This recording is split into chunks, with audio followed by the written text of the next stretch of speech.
হরে কৃষ্ণ, রাধে রাধে। মৌমিতা পরিবারে আপনাদেরকে জানাই অনেক অনেক শুভেচ্ছা ও অভিনন্দন। আজকের আলোচ্য বিষয়টি হচ্ছে পৌষী পূর্ণিমার পূর্ণাঙ্গ সময়সূচি এবং এই তিথি কখন শুরু হবে, কখন শেষ হবে, পূর্ণিমার নিশি এবং ব্রত উপবাস কবে পালিত হবে, এই দিনে শ্রী শ্রী সত্যনারায়ণ পূজা, গঙ্গা স্নান এবং দানের সবথেকে শুভ সময় কখন থাকতে চলেছে এবং পৌষী পূর্ণিমার দিন ভুল করেও খাবেন না এই 4টি খাবার। এই সমস্ত কিছুই জানবো আজকের এই ভিডিওতে। শ্রোতা বন্ধুরা, আজকের এই ভিডিওটি আপনারা মনোযোগ সহকারে প্রথম থেকে শেষ পর্যন্ত দেখুন, আপনাদের অনেক ভালো লাগবে। বন্ধুরা, তাহলে চলুন শুরু করা যাক আজকের ভিডিওর বিষয়বস্তু। সনাতন ধর্মের প্রতিটি দিনের নিজস্ব অন্যান্য আধ্যাত্মিক তাৎপর্য রয়েছে, তবে পূর্ণিমা তিথিকে বিশেষভাবে শুভ এবং পূর্ণময় বলে মনে করা হয়। এর মধ্যে অন্যতম পৌষ মাসের পূর্ণিমা বা পৌষী পূর্ণিমা, যা শাকম্ভরী পূর্ণিমা নামে পরিচিত। ধর্মীয় বিশ্বাস অনুসারে এই দিন গঙ্গা যমুনার মতো পবিত্র নদীতে স্নান করলে পূর্ব জন্মের মতো পাপ মুছে যায় এবং মন পবিত্র হয়। যে ভক্তরা কোনো কারণে পবিত্র নদীতে স্নান করতে অক্ষম, তারা পবিত্র জলের সাথে গঙ্গা জল মিশিয়ে বাড়িতে স্নান করতে পারেন। পৌষী পূর্ণিমা অনেক অঞ্চলে শাকম্ভরী পূর্ণিমা নামে পরিচিত। বিশ্বাস করা হয় যে এই দিনটি দেবী শাকম্ভরী এবং ভগবান বিষ্ণুর বিশেষ আশীর্বাদ লাভ করা যায়। দেবী শাকম্ভরীকে খাদ্যর দেবী বলা হয়, তাই এই দিনে খাদ্য দান করা অত্যন্ত গুরুত্বপূর্ণ। পূর্ণিমা তিথিতে ভগবান বিষ্ণু এবং দেবী লক্ষ্মীর পূজা করলে ঘরে সুখ সমৃদ্ধি এবং সম্পদ আসে। চন্দ্র দেবতার উদ্দেশ্যে নৈবেদ্য নিবেদন করলে মনের শান্তি এবং চন্দ্রদোষ থেকে মুক্তি পাওয়া যায়। এইবারে জানবো 2026 সালের বছরের প্রথম পূর্ণিমার পূর্ণাঙ্গ সময়সূচি।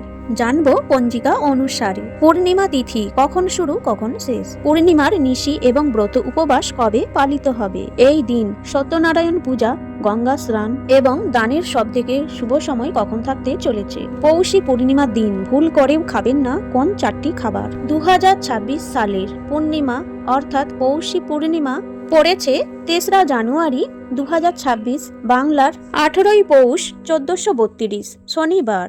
পূর্ণিমা তিথি শুরু হচ্ছে 2রা জানুয়ারি 2026, বাংলার 17ই পৌষ 1432 শুক্রবার। রাত্রি 6টা বেজে 23 মিনিট থেকে পূর্ণিমা তিথি সমাপ্ত হচ্ছে 3রা জানুয়ারি 2026, বাংলার 18ই পৌষ 1432 শনিবার অপরাহ্ন 4টে বেজে 16 মিনিটে। 2026 সালের পৌষী পূর্ণিমার নিশি পালিত হবে 2রা জানুয়ারি 2026, বাংলার 17ই পৌষ 1432 শুক্রবার। পৌষ মাসের পূর্ণিমার ব্রত উপবাস পালিত হবে 3রা জানুয়ারি 2026, বাংলার 18ই পৌষ 1432 শনিবার। পৌষী পূর্ণিমার দিন শ্রী শ্রী সত্যনারায়ণ পূজা সব থেকে শুভ সময় থাকতে চলেছে 3রা জানুয়ারি 2026, বাংলার 18ই পৌষ 1432 শনিবার পূর্বাহ্নে 9টা বেজে 56 মিনিটের মধ্যে শ্রী শ্রী সত্যনারায়ণের ব্রত।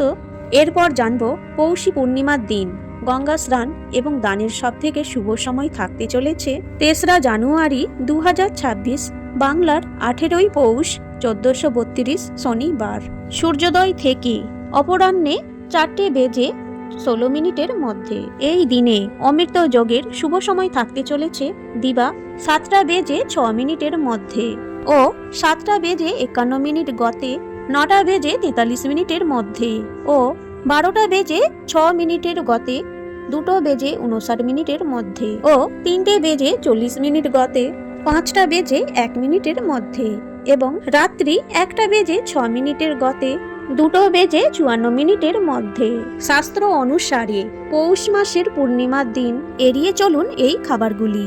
এই দিন তামসিক খাবার যেমন রসুন, পেঁয়াজ, মাংস, ডিম, মদ খাওয়া একেবারেই নিষিদ্ধ। এর পরিবর্তে ফল, দুধ এবং সাত্ত্বিক খাবার খাওয়া খুব শুভ, যা শরীর এবং মনকে শুদ্ধ রাখে এবং ঈশ্বরের আশীর্বাদ পেতে সাহায্য করে। উপবাসের দিন শস্য বা খাদ্যশস্য এড়িয়ে চলা চেষ্টা করুন। শুধুমাত্র ফল বা দুধ গ্রহণ করুন। যদি সেটি সম্ভব না হয় তাহলে নিরামিষ আহার গ্রহণ করুন।